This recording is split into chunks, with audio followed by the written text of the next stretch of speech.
We're live. Okay. All right. 3, 2, 1. Go ahead.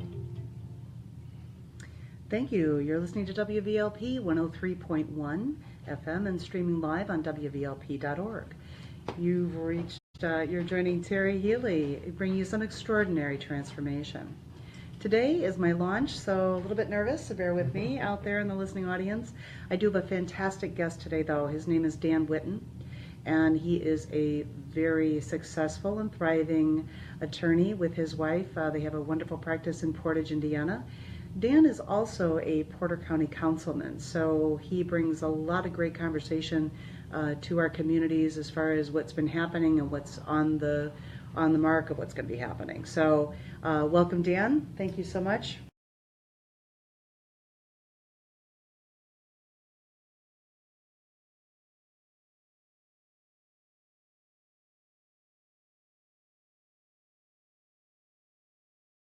A brief conversation about what your history is and what got you to where you are today. Sure. You've hit on a couple things already, Terry. So, as you stated, I'm an attorney in Portage with my wife, Stacy. Whitten & Whitten is the name of the firm for all your local bankruptcy needs. Anyway, so wonderful. And yes, I'm in my 14th year on the Porter County Council, having run at large as a councilman countywide. So my constituency is the entire county, which lends a lot of challenges and rewards because I can, sort of have an opportunity to do things throughout the county in the various communities, and they all fall under my constituency. And before that, of course, I was I've been an attorney for about 19, 20 years, and kind of overlapping with that, I was a police officer for 15, 16 years, and before that, and a little bit during that, I was in the United States Army. And before that, I grew up in Portage, where I went to high school. So wonderful. I'm going to pull your mic up. Sure. Nice thing about Facebook Live, we got some comment out there. Somebody said you need to get a little bit louder, so thanks so much for the comment. Sure. Also want to take a second, though, and thank our underwriter today. Today's show is brought to you by Ryan Eberhardt from Diamond Residential Mortgage. Ryan brings an unparalleled level of knowledge and service to the business of getting a mortgage. He actually has a profound concern for his clients.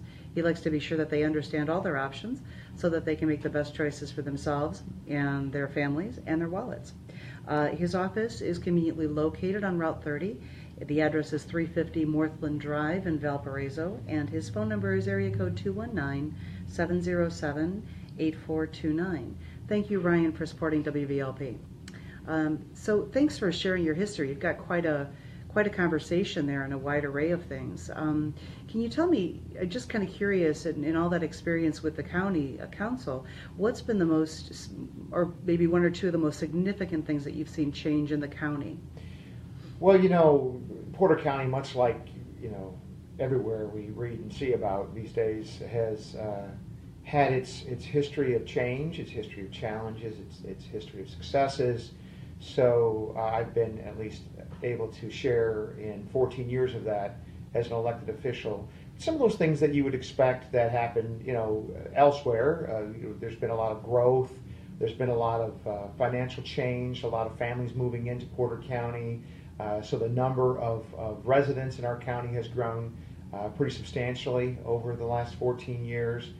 There have been a lot of residential developments, a lot of business, economic development that's gone on. And then, of course, at the county level and through government, there's been a lot of changes there too. I mean, we've had some great successes. We built a new animal shelter for those of you that haven't had an opportunity to visit that. It's down just right in the vicinity of the Porter County Expo Center. Oh, wonderful! Yeah, so that's right off 49. So that's been for me, that's been a passion of mine, and so that I take that with a great deal of pride in being able to have been part of the development of that animal shelter. How long has that shelter been open?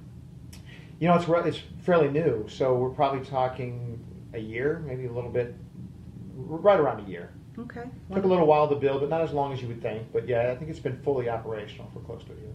So my guess is that it was harder probably to get it the conceptualized and get it up as opposed to like the construction of it, the brick and mortar? Well, the location of the animal shelter was a big concern, and there were a lot of conversations, a lot of input from around the county as to where it should be located. We have communities down in the south part of the county, Heber and Couts. We have communities up north, Portage, Chesterton, Porter, and then Valpo sort of in the middle, Dune Acres, all those that are along the shoreline. So we wanted to put it someplace that people are familiar with, sort of easy access right off the highway there, and somewhat centrally located in the county. So that was a big part of the conversation and planning for the animal shelter. But yeah, all the brick and mortar, that really the challenges with that were what do you want your animal shelter to do? What sort of facility is your vision, and what sort of services do you want to have going on there? And so we aimed big, and you just have to see it. I can't put it in words.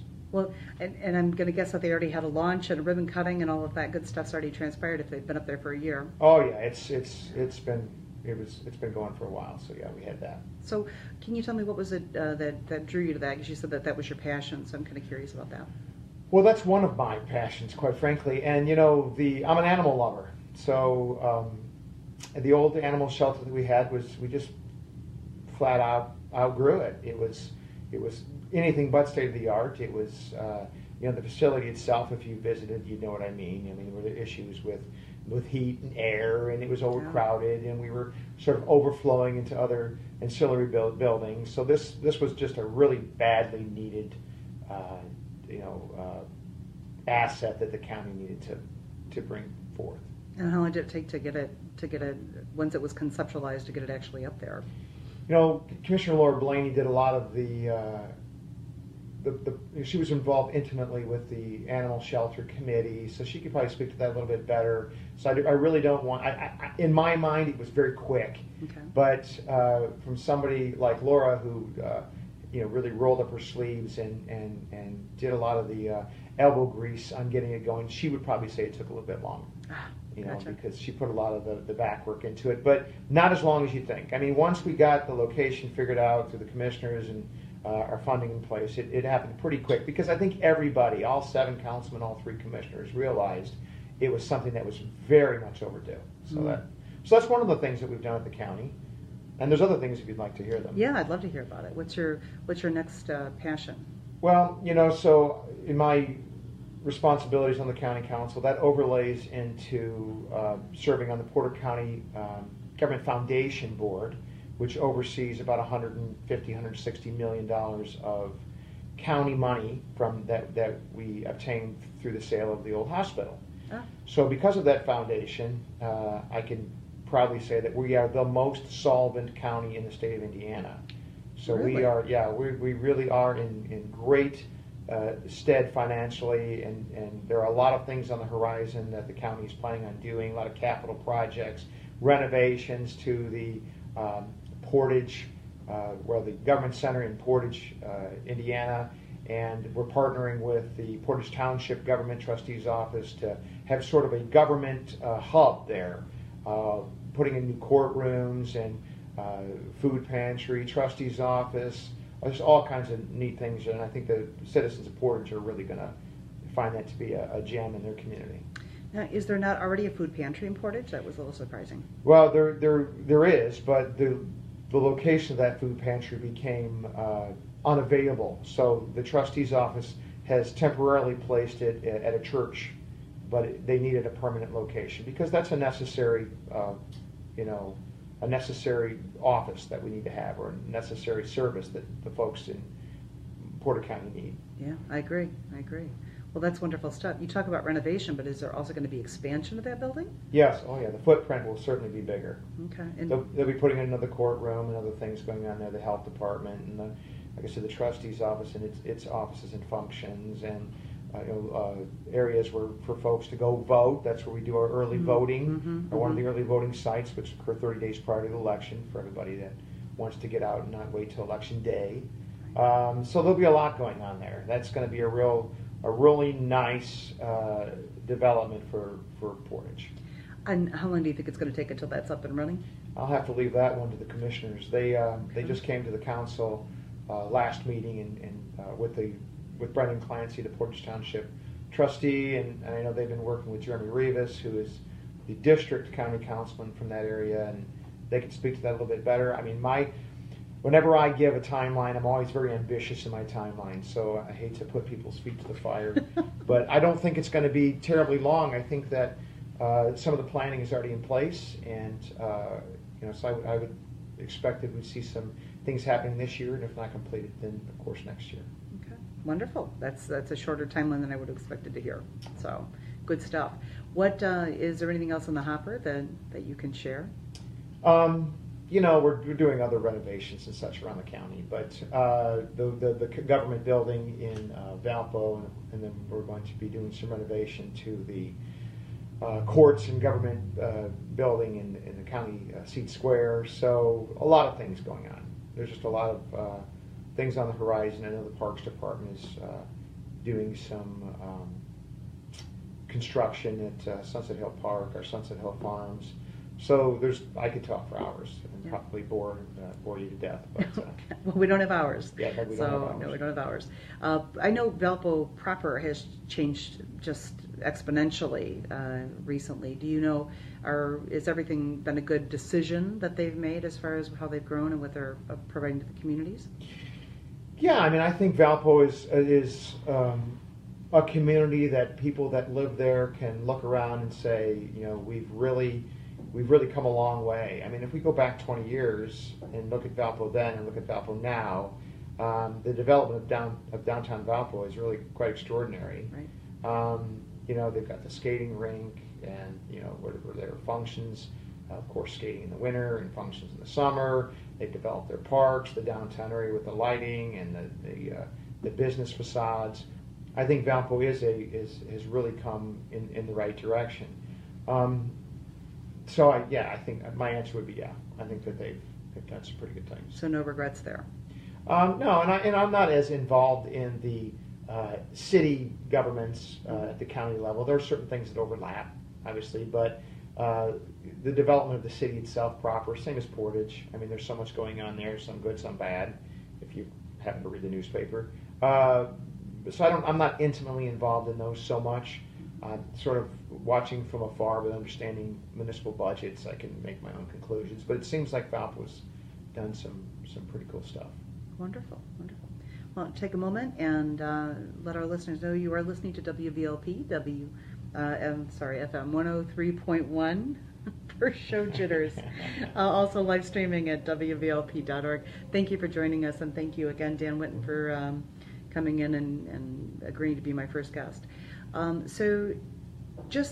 guess I'm always wondering what's going to be happening, what's going up. Are there any hot buttons or things like that we need to be aware of and cognizant of? I don't tend to be as politically attuned as I should be, so if we have an opportunity to share that with people that don't know what's on the horizon. And see, what I like to tell people, I mean, we can talk about this in sort of a philosophical sense. We can talk about it in a capital project, brick and mortar sense, which sometimes bores people unless they're intimately involved or very interested in what's happening. And when we talk about the facade at the Valpo, the Government Center in Valpo, very few folks get excited and say, "Oh my goodness gracious, that's exactly what I was hoping for." Animal shelter is certainly a great thing that a lot of people were able to get excited about, and then we have the venues, which are the Expo Center, the Memorial Opera House, which is one of my favorites, and the Jail Museum. And as you know, Terry, I had the opportunity to see the Opera House from outside as a county councilman over their budget, and from the inside, being able to go on stage, and thank you to the folks at the Opera House for tolerating my limited talents. So I've had a lot of fun, being involved with those venues, and those are feel-good things. I mean, those are services that the county provides that are just about feeling good. You get to go to a show, you get to go to the county fair, you can go visit some of the really cool things that are going at the Jail Museum, and Kevin Pazer has always got something going. And Scott McDonald, who's the director of the Opera House, he's probably the most passionate director we've had in my time on the county council. So there's a lot of very exciting things going on with the venues, and those are always the ones that I like to talk about when I'm out and about, because they're just a really feel-good part of government. But if you want to, drill down into the numbers and the dollars and the cents, Porter County, that your tax rates, the county part of your tax rates have gone down consistently for years. So if you think about that, that means we've been able to provide you more services, provide you more brick and mortar capital projects, and reduced your tax rate doing it, spending less money and doing more for you. Now we've had the benefit of our earnings from the foundation, which last year earned us, into the county funds about $7 million, which other counties don't have the benefit of. So we're able to do all these extra things, without taxing our constituency, because, there are a lot of families in Porter County, and as I said rather tongue-in-cheek earlier, I'm a bankruptcy lawyer, so I see a lot of folks that have hit some bumps in the road, sometimes from things completely out of their own actions. It could be a job loss, it could be some unexpected health problem, it could be a divorce, it could be all kinds of things that just sort of hit people by surprise. And so I'm really attuned to that in my county government position, that there are people that are really living by paycheck to paycheck, and so I really try to do the best I can to keep your taxes down, because I know that can make a tremendous impact to people. So then in the philosophy of things, I'll tell you, and I won't go too deep into this since, I don't want to bore you, but I run for office in a presidential year, so I always have the opportunity to come out and knock on doors and meet with people at functions in a year when most people are attuned to politics. Mm-hmm. I mean, you get into an off-year election, a lot of folks don't, the voter turnout's not as high, people aren't as attuned to what's going on, they're not as interested, but in a presidential year, people seem to be engaged. Mm-hmm. And I will say that in this last presidential race, or this last election cycle, people seemed angry to me. I mean, when I went out and talked with people, and they just seemed angry about one thing or another, or some were just passionate, but they were passionately angry. And people were engaged, but were engaged for very different reasons. And it was a strange election cycle. And I came out of that election understanding that we are politically, and I'm not talking about Democrat versus Republican, mm-hmm. I'm talking about philosophically. We are at a time where people are divided. Yeah, I agree. And that's a difficult thing. And so I pride myself on at least county government. I hope people have some faith and find some comfort in the stability of county government.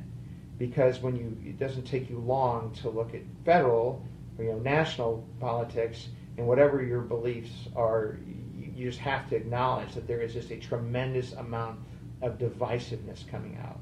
And then even at the state level to a certain degree, but at least at our local level, whatever our party affiliations may be, I think that we all have sort of the same philosophical vision for the county. Mm-hmm. I feel, and it's not always been that way, but I feel a lot of comfort in the fact that as people look to their elected officials for guidance or for stability or to try to get a handle on what the vision is, at least at the local level, the county level, they can take some comfort that it's pretty clear. We're working very close, all 10 elected officials at the council and commissioners level. And I say that because when I was out talking to people, I think that's true. When we talk about county things that are going on in the county, people are getting excited about some of the things that are happening. You find very few people that say, boy, an animal shelter's a terrible idea, or fixing the roof at the Opera House, oh my gosh, why would you do that? I mean, these are all things, or you lowered my tax rate, why would you do such a thing? What do you mean we're the most solvent county in the state? See, everybody, we are all marching to the same beat, not always the same ideas, but at least our visions are the same or are similar. And I think that we are living in a time when politically people are distrustful of elected officials. I think we're living in a time when if you polled most people and asked them a simple question, do you think your elected officials are putting your well-being before their own well-being, you would get some pretty heated answers. I agree. So I take some pride in at least at the county level, that's not occurring. Well, that's a wonderful thing. I mean, given that we are so divided, and that there is such so much passion around it. And you're right, there's a lot of anger. And what I find is there's a lot of judgment. So there's not a lot of permission for people to give other people the opportunity to believe what they want to believe. And we tend to, I find, discount people because of their political affiliations, which is, my goodness gracious, that's not about who they are. That just happens to be who they align with, who resonates for them. So, and that's an unfortunate thing. I don't know that I see that that's going to be getting much better. What's your take on that? Well, I think that we're hearing now voices coming up are coming louder that from groups or people that were previously feeling disenfranchised. Mm-hmm. Or, and I've always sort of prided myself on, as an elected official, I felt some proclivity or some obligation to be a voice for people at meetings and places where they would otherwise not have a voice but for me. Mm-hmm. And I think that my fellow council members and commissioners certainly feel the same way. That we have some obligation to be that voice, but it's county, so there's only so much we can do. But I think nationally we're seeing things happen where people are their voices are becoming louder. And I think that the protests from our youth about gun violence and gun control and violence in the schools, and we're having a more organized and national protest to have a unified voice in that group because they want to be heard. Yes. And the Me Too movement.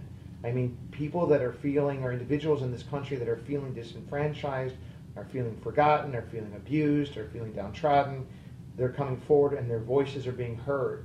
And I always take that with a sense of excitement, because I think that's what makes this country so great, is that people have the opportunity to have their voice be heard. And so I champion these causes, and I champion these groups that are coming forward. And people can argue and they can debate gun violence or gun control. I have my own beliefs. As a former cop, I have my clear beliefs on what gun control should be. But at least with our youth coming together and saying, listen, what about us? Right. We're the ones in the schools, and we're the ones that are saying goodbye to our friends for the last time because somebody who is able to go buy an automatic weapon and come into our school and open fire, that's not right. Whatever you think the system ought to be, what the system is clearly not working. Agreed. So I think that when we talk about what the future brings, as long as people are willing to come together and speak their message, sooner or later, people have to listen. Now, I'm not confident that your elected officials, certainly at the national level, always listen. And as a matter of fact, a lot of times they don't. Right. But I think that shouldn't dissuade people from continuing to make their voice louder and louder. Well, do you think that one is because of the other? That we've got the youth stepping up and stepping out and making some pretty, it's just amazing what they're doing, I guess, just have to say. Right. I'm not super familiar with the movement that's happening this week, and I'm going to defer to you for a little bit more guidance on that. But the fact that my understanding is it's nationwide. When it first hit my radar, I thought it was just some kids in Valparaiso and Portage, and then I thought Porter County, and now I'm understanding it's a nationwide movement. Can you speak to that? Well, yeah, I mean, we've all read and the heart-wrenching stories of what is going on in our, what happened in Florida and of course various other schools. I mean, so the students in Florida, began to organize and are, speaking their message about gun control and violence in their schools, and that has spread into more of a national movement where students are going to take 10 minutes, and I think it's 10 minutes, and step out of the school and have a 10-minute moment in protest. And I think that there's one later scheduled for students to actually come and be part of the protest, our demonstration at, I think demonstration's a better word, in downtown Valpo. And I think that's important, because I think that we as a country become almost desensitized. And I remember going back years and years and years and years, and I'm dating myself here a little bit, to the shootings in Illinois with, I think her name was Lori Dan, went in and shot some kids in a school, and we were all just shocked. It was unbelievable, and it just seemed at that time that changed everything in people's minds. That the off limits locations suddenly weren't so off limit. And I know we've had incidents in college campuses, and I'm sure there were other violence in schools before that, but that was the first real one that was so covered by the news, and the shock value of that just sort of changed our understanding of what the limits were.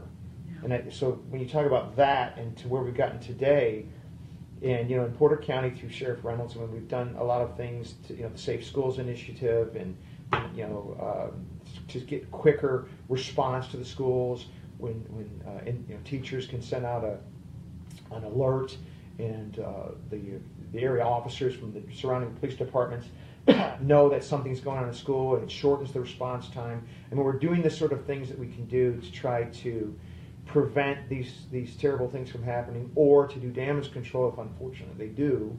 But there's only so much you can do, right? And I think these students from Florida have seen it firsthand. I mean, the flags went up. The flags went up out there, and they were missed. Right. And the result is the devastation that we saw.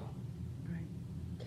So, I was actually had reached out to a couple of young students to see if I could have them be the interview today. I wasn't sure if I was going to actually have access to you, and to see if I could have somebody come to speak to this, because it's pretty interesting conversation. And one little gal that I talked to said she was very interested in it, and obviously wanted to support it, but she was afraid that if she got up in the middle of class to go do the 10 minutes, that she would get in trouble. And I'm wondering if a lot of kids are feeling that. Well, and I can't speak to other schools, and I can't even, I think that I'm doing it a disservice by my attempt to describe the passion and the feeling that's going into this movement. I feel very passionate about it, but I'm the students that are organizing this and are feeling some degree of proclivity to be involved, and they're part of this movement. They're the ones that should be describing this, because they're the ones that are, for lack of a better term, on the front line. Right. But I think it would be great if you get somebody in here. I'd love to. That's intimately involved in promoting the movement here locally. But it's going to be interesting to see how the schools react to that. And I just know that, just talking to a superintendent or two, that the ones I talk to are really attuned to this, and really understanding of this. So I don't think I can't speak for the schools, but at least a couple of superintendents I talked to indicated that they're not going to get in trouble. Because come on, we're all into this thing called life together. And when something so egregious, threatening to our youth or our society as a whole, we all need to come together and be supportive. We just do. That's part of being a human being. But I think that these superintendents are going to be very supportive, at least the couple that I talked to, about the 10-minute protest. Now, the getting out of school to go somewhere, I think they're going to probably have to get parental permission to at least let the students go do that. But I think they're going to reach out to parents to see and be supportive of those who want their, or feel that their children should be part of that. Yeah. And we need to encourage those sorts of things, because it's protest in this country that has made a difference. That's what's brought our country from 0 to 60 here, to where we are today, is that folks who are previously forgotten or disenfranchised or left behind have come together and protested, and their voices have come together so loudly that our country began to hear it and began to listen and began to make changes. Civil rights movements are a wonderful example of that. Child labor laws. I could just go on, forever with the things that have happened in this country that come from meaningful, organized protest. Well, I'm going to stop it and do a station identification here, and I want to regain this conversation. But thank you to everyone. You're listening to WVLP FM 103.1. Also live streaming on WVLP.org. Also want to mention that we have our fundraiser, Stars of Valpo, and that's going to be hosted on April 15th, Sunday from 6 to 8 p.m. It's going to be featuring a wonderful lineup. I've got 23 local musicians that are going to be providing some diverse musical content. Tickets are $20. If you're interested, you can find any VLP show host or call the station directly at 219-476-9000. They are promising to hand deliver tickets to you, so what a wonderful thing. I have tickets as well, so if anyone's interested, find me directly. You can message me on Facebook and help with that. You can also stop into the studio between 8 and noon, Monday through Friday, and we're located at 1150 Lincoln Way in Valparaiso, Indiana. This also, to tell you, is a family-friendly event, so kids are welcome. So thank you again, Dan, and I know we're on to some pretty great topics. So kind of where I was going was it kind of reminds me of like the 1970s when you had the anti-war protesting, is that finally enough is enough, and our youth actually stand up and take a breath and say, we're gonna have a voice here, and we're gonna make sure it's heard. I do like the way that I hear that this is all organizing with the current conversation that they're having, and I agree with you. I think that it's an impassioned topic, and I'm glad that people are standing up and doing something about it instead of just, collectively grumbling amongst themselves on social media. Right. So that just gets us nowhere. It just kind of feeds into drama that probably maybe makes things worse, right, and exacerbates conversations. So thanks for your comments on that. Also, too, anyone who happens to be listening or catching on Facebook Live, if there is a student out there in the local level that wants to connect, I would absolutely love to have you in, love to interview. Didn't have enough time to get enough feelers out there to get somebody in today, so happy to do that, so find me for that in the future. Is there, kind of want to go back to, you've been so generous with all the information about what's happening on the local front, and what I guess was a couple surprising things, but one was that there's such a collective support of everybody on the council.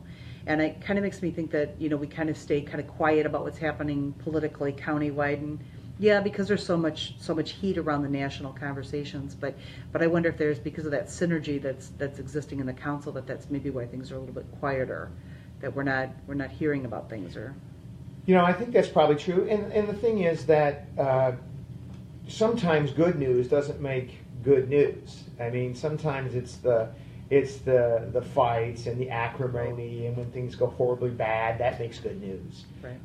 But when things are going well, I mean, I'm not entirely sure that's always finds its way to the headlines. But the makeup of the council and commissioners right now is such that we, with our foundation up and running and the money coming in consistently.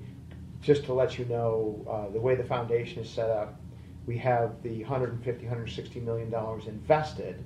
The first 5% of our earnings every year come into the county for the benefit of Porter County. The rest goes back to the principal. The idea behind that, and I've been here since the inception of that thing, is that we always preserve our funds. We want to be not just the most solvent county in the state of Indiana, but we want our grandchildren and great-grandchildren to say, I live in the most solvent county in Indiana. So that was the idea, perpetuation. So we have these wonderful, where other counties are climbing over themselves to pass income taxes and going through that whole Donnybrook, and we don't have that problem. Our problem is, let's be good stewards of the money, let's make sure that we prioritize correctly, and we don't always agree on which project should be first, second, or third, but we really haven't encountered anything where I don't think that's a project at all. Why is it on the list? So when you have that kind of shared vision, it's easier to come together and have meaningful conversation on, I think maybe we should do this first. We need to fix our bridges first because there's a couple of them that are going to fall down. So we better do that first, and then we might want to get to our facade at the Valparaiso Government Center, or the Porter County Government Center in Valparaiso, because we want to become more ADA compliant, and then you start working your way down the list. Those things aren't always sink your teeth into sort of newspaper articles, but I think people are feeling some sense of satisfaction because they're seeing things happen. And furthermore, I mean, the press is so occupied with things locally and nationally that are I mean, you just turn on the TV and everybody running for office in Illinois seems to be a creep. It's just a question of who's the creepier. Right, who's got the advertising dollars to say and this it's is just the guy's one friend. after the other, and that just beats us up in our belief and hopes that the best people or the cream is rising to the top there politically. But so that's a part of it. But I mean, so that's occupying our political, wherewithal to think things through when you're just inundated with that sort of stuff. But I think as people start seeing, and certainly the animal shelter, I keep going back to that, and when people come to visit the Opera House and the Jail Museum and all those sorts of things, and of course the eventual renovations to the Expo Center and the parks and all those sorts of things that are happening, they'll feel the better bang for their buck, so to speak. I think Porter County is a great place to live, it's a great place to move, and it's a great place to stay. We have wonderful opportunities here for families. Cost of living isn't ridiculous. Our taxes are lower. We have all of these wonderful transportation hubs. We have all the major highways and the railroad. And I'm now on the NICTY board, so I sit on the board that oversees the South Shore. I mean, this is a great place to be, and the future is looking brighter and brighter. So I think people should take great comfort in that. And I would agree with you, but I'm going to bring up something a little bit controversial as well, is that for many years I think that there's been a stigma around Porter County, and that there might be a little bit more heavy drug use in our youth than there is in other counties. And I've heard the term heroin highway, and I know you have as well. But my question is that a reality, or is that just some sort of a rumor that got a lot of firestorm? Well, so historically, if we take a sort of a virtual trip back in time when I was a young guy, I was, as I said earlier, I was a police officer, and I spent some time with the Lake County Undercover Drug Unit, so we're going way back. But at that time, we were dealing with the drug trade and the drug trafficking and all those ancillary crimes that go around the drug industry. But we had an understanding that the stakes were changing, even back then. We're not talking about marijuana usage, and then you go to cocaine, and then we are dealing with a drug that can be one and done. And so first of all, so the industry of drug usage, or the level of drug usage, was changing exponentially. Talk about 0 to 60. I mean, it was just changing overnight. Okay. So Porter County, so to answer your question, yes, the heroin epidemic is just that. If you talk to Chuck Harris, who's the coroner, he will describe it as nothing else other than an epidemic, and Chuck sees it as the coroner, the number of drug-related deaths, and Chuck keeps me up to date on that because I'm over his budget as well, but I also work with him through his office, and it's alarming. So he described it, he coined the phrase heroin highway. So we're talking about the heroin sort of flow, Chicago down to east of us, South Bend and Elkhart, and we're right in the middle of that, and Porter County is an affluent county. So it's almost like a perfect storm. We're right along that traffic route for heroin distribution, and we are a county who has money. So from our perspective of our youth, they have all the makings of a prime target for heroin distributors and traffickers. So yeah, it's an unbelievably alarming problem, and I'm not and I know we're doing all the things that we can possibly do as elected officials. Working with the sheriff's department, of course, the school systems, and you try to do good informational stuff to let the youth know, and it's not even youth anymore, quite frankly. But I mean, to keep people informed on the consequences, both legally and physically, to drug usage. But that only goes so far. And again, it can be a one and done drug where someone can be enticed to use heroin and they're in. Now they're an addict. And the recovery from that recidivism rate is alarmingly bad. So if somebody consciously says, I want to no longer use heroin, I'm an addict and I need to stop, it is a very difficult road for them. And I champion those folks that are able to do that, because it takes a lot of commitment and a lot of wherewithal. And for a lot of those folks, it's hitting the bottom of the barrel, hitting the wall, burying their friends, burying their loved ones, significant others. Just hitting the absolute bottom before they can climb out. But it's still a tremendous journey from that. It's a horribly addictive drug that just consumes addicts. So it is frightening, and we do need to stay, as parents and as officials and members of this community, we do need to remain diligent in our fight against that. Got it. Hi, Jim. I see Jim waving hello on Facebook Live. If anyone has a question for Dan Whitten or for me, just type it up, because we are seeing what you're commenting. Thank you. So do you not feel then we're any more inundated with that conversation than other counties are adjacent? We've done a lot of things that I think, Porter County's tried different sort of things. We've tried to do some family-oriented, we've tried to fund some family-oriented treatment programs. We've certainly funded through the Porter County Drug Task Force, which is now under the sheriff. We took it away from the prosecutor.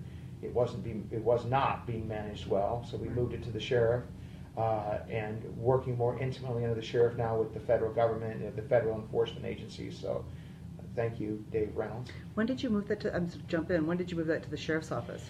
It's probably been a year and a half, maybe. Okay. Well, it's less than that. It was a long time coming, and again, I've got some personal history as an enforcement officer, so I was, fairly attuned to what was going on there, and we just needed to go in a different direction. Taking a point from Abraham Lincoln, when you feel like you're losing the war, it's time to change your general.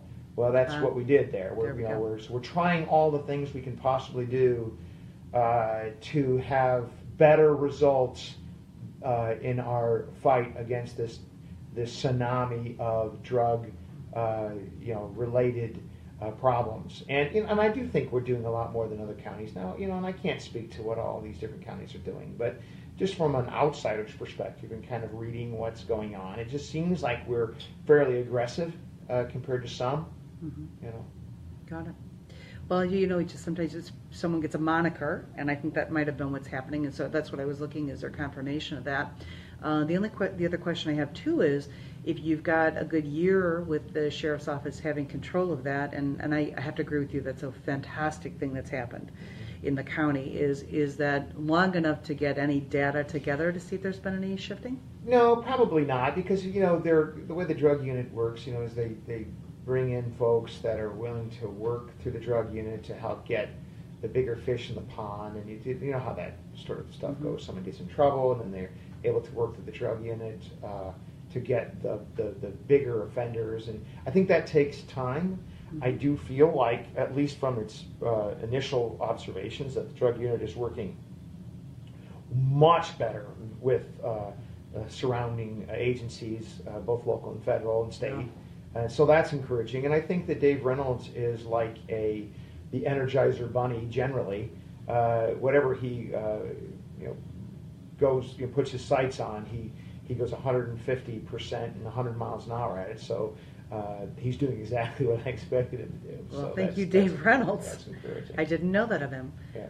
I think that anyone that had take on the commitment and has the passion for it and said, yeah, let's take that under my umbrella, kudos to that, because that's quite a conversation and a big one, and one that needed to be had. Sure. Take a moment and thank you to our listening audience. You are listening to WVLP 103.1 FM, also streaming live at WVLP.org. So the title of my radio show is Extraordinary Transformation. So with that title, what I look for is conversations about transformation that have occurred on a personal level or within an organization or a community.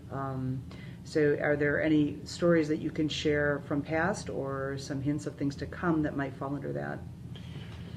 Well, that's a pretty wide net. Well, you've really opened the floor to an attorney who gets paid by the word usually. So look, I've spent nearly my entire adult life in some form of government service, be it to the military or police officer or elected official. So I'm somebody who really believes in the moniker that we have some obligation to help one another along. All right, so that's been sort of my general goal with my life, and I think that with that, it presents challenges and it presents opportunities. And some of those result in successes and some of those result in failures. But certainly, I'm not the same person I was, when I was 19 years old and going into the service, and I'm certainly not the same person I was when I first put on a badge.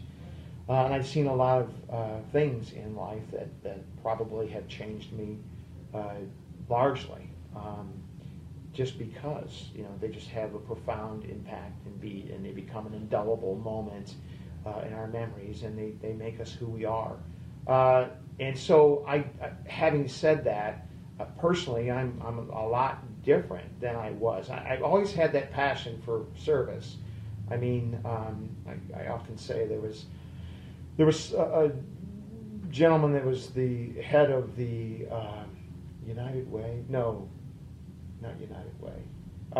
But his dying words were, others, others, others. That's what he told us. That was the last thing he left his family and friends. And what that means is we have some obligation to help others.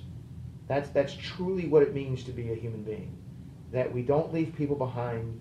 We become a voice for those people who would not otherwise be able to speak for themselves. And we help one another along through life's dips and turns in the road. So I have had the opportunity to see myself change through that. But more importantly, I've had the opportunity to see people who have struggled and who have been able to overcome those struggles. And, life is truly a journey. It's a short journey, and it's a one-way journey. And when it's done, it's done. But it's, to me, a series of chapters of people's lives. And to be able to see people come through their personal struggles, either through my assistance or after the fact when I hear their stories, is relatively remarkable. The human mind and the human spirit is, when properly applied, is just an incredible thing. So I've seen people who the world seems to have given up on rise up and beat the challenges. I've seen folks who, it just seemed to me, were on the right path and the right journey, for lack of a better term, to, you would expect to be a wonderful satisfaction with life, and certain things, life throws them a curve, and you have to reach out and you have to grab that curve. And just to see people, that have encountered these unexpected life-changing events, and it's just ruined them. Yeah. So, right. Through my work as a lawyer, and that's probably why I'm a bankruptcy lawyer, people have a tremendous misconception about what bankruptcy is. When I'm out and talking to folks in the community, the biggest misconception that I get is that folks who file bankruptcy want to. Oh, everybody wants to file bankruptcy. I got to tell you, nobody wants to file bankruptcy. No. And right. The vast majority of my folks are what I just talked about, the folks that have hit a life-changing, unexpected event and has thrown them into a whirlwind. Or there's a group of folks that are struggling along. They're treading water in life, emotionally, financially. They're holding their heads above water, and either it just gets too much after a while and they need to come get some help. Or the smallest thing in life, when you're treading water, we all know what happens when you're treading water. The slightest change in the current brings you under. Sure. And there's a lot of folks that way. So, I'd like to see people through. I'd like to see people get through struggles. I love those stories where people have overcome challenges. That the folks that aren't born into the silver spoon, sort of, the riches of prosperity, that have to really struggle to come through and fight for it. and they're able to do that. I think we have to champion those folks, and I think we have to learn from those folks. And we have to embrace the philosophy of the American spirit that promotes that kind of mental well-being. And having my time in the service, I've been in countries that's not permissible. Right. That when you don't have arguments with the government, you just simply disappear. So as Americans, we have the opportunity in this country to do great things and to overcome challenges. And time again, I'm able to see people who are doing just that. It's never too late. It's never too heavy. And to watch people carry that through is really inspirational to me. That is a wonderful way of holding all of that, I'll be honest with you. And I think you're right. I think most people don't see it that way. I know personally, just talking to a lot of people, there's been a lifting of that shroud of shame that it goes with struggling financially and choosing bankruptcy as the route out of that. But I know sometimes that's it. That's the only chance. That's right. And bankruptcy's not for everybody. I mean, there's sometimes people come to see me and we think of other options for them. Or I tell them, look, it's just not for you. You can do this thing, Mm-hmm. But sometimes, it's there for a reason. It's the opportunities there. The opportunity to file bankruptcy is there for a reason, because we don't want debtor's prison. We don't want people to have a heart failure and lose everything because they have to have surgery. And right. We don't want that in this country. We want opportunities. We want people to really be able to, if they put their mind and their spirit to it, to have the opportunity to achieve in this country and not be destroyed by sudden and unexpected happenstance that are many times completely out of their control. Right. Is there anyone in all your history, and I'm sure you probably have tons of these examples, but with a story that you can share without identifying the person, the story that you've seen an outcome come from that event and that process that you didn't realize was going to happen? Oh gosh, there's so many of those. For years I was a public defender, and I got to represent a lot of folks that were downtrodden and needed legal representation. And along that path, I was able to meet with families who had, young people, 18, 19, 20 years old, that I found myself as their public defender, and they get themselves in trouble because of back to the drug-related things. They're shoplifting, or they're doing things to sort of feed their addiction. And to watch some of those, and I look back, and there's a couple of pretty horrific stories that, through their families and through their own, initiative and their own stick-to-itiveness have been able to overcome that and put their lives back together. When all of those people around them, other than their family, probably didn't think they'd be able to do. We often see people in such a spot that we just, how is that person going to climb out? Right. And then they do, and so I've had a lot of those stories, and people that are close to me that have had, back to the drug addiction, have said to me, I know the odds tell me that 1 in 100 of people that are in my spot with addiction are going to beat this, and I want you to know I'm going to be that one. So I feel that. So I've seen that, and that's just, you can't, until you've been involved with that, the addiction, and with somebody who's an addict, and that could be the heroin, which just consumes every moment of their lives. It can be alcoholism. Until you're there, until you're in it, no words can describe it. It really is life-changing for the person that's the addict, and then for all of those people around that person. Sure. It's a life-changing thing. So I've seen a lot of folks come through that, put the pieces back together, when it seemed like, it was a Humpty Dumpty situation where there just was no way to put it back together, and they managed to do it. Those kind, and I won't give you names, but those stories are just, they're indelible marks in my mind, because I'm always astounded by the level of the human spirit. Well, and I felt it when you said the story about the person who said the statistics are 1 in 100, and I'm going to strive to be the one.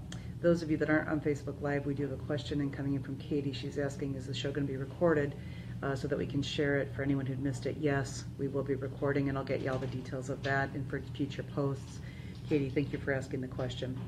I wasn't sure if I'm going to be able to do this via Facebook Live, so I wanted to be cognizant of not wanting to promote it and then not being able to deliver it. So yeah, there'll definitely be some follow-up. I do want to thank all of our listeners today, listening to WVLP 103.1 FM and streaming live at WVLP.org. Also want to say thank you to our show, Underwriter. It was brought to you today by Ryan Eberhardt of Diamond Residential Mortgage. Ryan brings an unparalleled level of service and knowledge to his industry.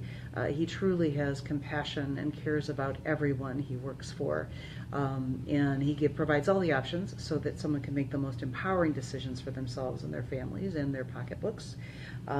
His office is located on Route 30, and address is 350 Northland Drive in Valpo, and you can reach him directly at area code 219-707-8429.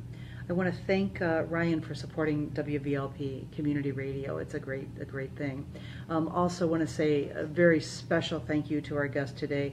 I know that Dan had to jump through quite a few hoops and maneuver a lot of things around to get here for the broadcast and to support me in my first show. It means a lot, but I do think that he provided some profound content and some things for us to think about today. So thank you, Dan, for all of your efforts. My pleasure. Thanks for having me.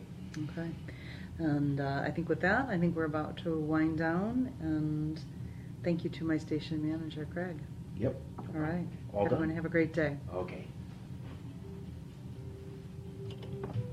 Good job. Awesome. You did